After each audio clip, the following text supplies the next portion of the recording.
about going live is it can be a little bit, it's like, ooh, there wasn't that glare on me when I was taking the picture, and now there is. So guys, I am filming from the car. I am on my way home from my week away. It's been day 7. We left last Saturday, so now a week later we're heading home to Buffalo. We are right now on 79 going north through Pennsylvania. I can't wait to get home. It's been a long week. But this week, as you can see, I'm a little worse for wear, a little worn out. Fortunately not too puffy around the eyes, a little bit better. But part of that reason is because I practice self-care. Self-care and standing up for yourself, making sure that you are taken care of, is incredibly important when you are traveling, especially for sensitives and empaths, intuitives, whatever you want to call yourself, because you have to take care of yourself. If you're not taking care of yourself, nobody else is going to. And if you don't take care of yourself, if you don't set up boundaries when you're traveling, you're going to find that you are really worn down, really tired, because your constitution is off. Your system and things just get totally off. My husband and I, we found that this trip, it was important that we maintain our schedule, our routine for ourselves, but especially for that little one in the back seat, because she has her constitution, she has her routine, her schedule, and if we throw that off, it's going to throw us off. We're all going to be cranky, and we're just not going to be in the best place to enjoy ourselves. And by maintaining our constitution, our routine, self-care, knowing what we needed, when we needed to eat, we ate. If we wanted to do something, we did it. We didn't necessarily care if the people we were visiting, we were traveling with, they had the same desires or wants, because they may not want to. And it's not our place to force what we want on them. It's also not right for us to allow them to force what they want to do on us. And then we shouldn't be following them around saying, okay, you lead us, just because, yes, we want to spend time with you. Yes, we want to be in our connection. But at the same point, if we're not doing what we need to for ourselves, it's not going to allow for us to be in the best place we can be to really enjoy that time. Especially since the people we were visiting with, they all have very different schedules. My brother and sister-in-law and nephew, they live in Mississippi. That is an hour time difference from here. So when we would be getting up at 7 a.m., 8 a.m., 9 a.m., they're at 6 a.m., 7 a.m., 8 a.m., and so that throws everything up. When we're ready to go to bed and my daughter's falling asleep at 8:30, 9 o'clock, it's only 7:30, 8 o'clock, which their son is just like, I'm not tired. Why should I be tired? Because he's not used to that. And if we were to be messing with either of those schedules, it would be throwing us off, the kids off, and that's just not fair. And then you have my in-laws, my mother-in-law, my father-in-law, and my husband's grandmother. They don't have kids. They have their own schedule. They have their things that they are doing. Well, yes, they are retired, and so they don't have to get up in the morning and go to a job. They live on a farm, so there are things they have to get up and do.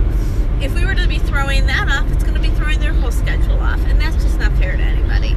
So we learned very early on, we knew before going on this trip that we needed to be sticking to our guns. When my husband was a little bit more flexible than I was being, it did cause some tension in our family. We weren't in a place where we were in a groove. As soon as we started recognizing we needed to stand up for ourselves and do what was right for us, the trip went much more smoothly. And as you can see, I am, after 7 days of traveling, in still a pretty good mood, which is a good thing, because if you've traveled with family, you know that that's not always the case. There's been some times when we've visited family and I'm like, we gotta get out of here right now! And I heard to my husband, I hate who you've become. You're terrible, you're cranky. And he's probably thinking the same thing, just I have a louder mouth and he's not telling me that. This is because I think he's a little afraid of me at times, which he shouldn't be, but you know how spouses can be.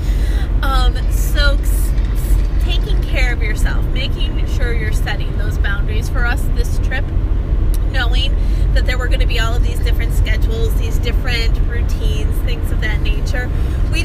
to get a hotel. It was an expense we wanted to incur so that we would be able to go back to a room, go to sleep, be able to allow our daughter to go to bed, not feel guilty about being up and running ourselves ragged. So that because if you're running yourself ragged, you get cranky, and that's just not a good thing. When traveling, you want to enjoy it as much as you possibly can. So my recommendation to all of you guys is learn from my mistakes in the past and what I have learned, and to be able to do this, because as an empath, as a sensitive, you'll be more aware of that crankiness. The more cranky you become, the more aware you're going to become of other people's crankiness and in this space.